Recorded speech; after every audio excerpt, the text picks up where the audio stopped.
How to make certain contacts ring when iPhone is in silent mode. Hello guys, this is Atticus back with another tutorial video. In today's video, I'll teach you guys how you can make certain contacts ring when your iPhone is on silent mode. And yes, this is possible. All you need to do is, do some settings. So now, I'll teach you guys how to do that. So let's just get started. First thing you'll want to do is open up the contact of a person that you want to get the calls. So after you do so, just tap on edit on the top right. After you tap on edit, just scroll down. Now there you will see the ringtone option. Tap on ringtone, and after you tap on ringtone, on the top you will see emergency bypass option.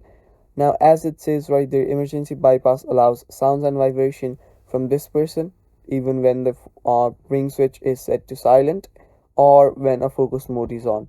Just select this and just tap on done, and now you'll get calls from XYZ when you're on silent. So it's that simple guys. This is basically it for the video. Thanks for watching. Stay tuned for more.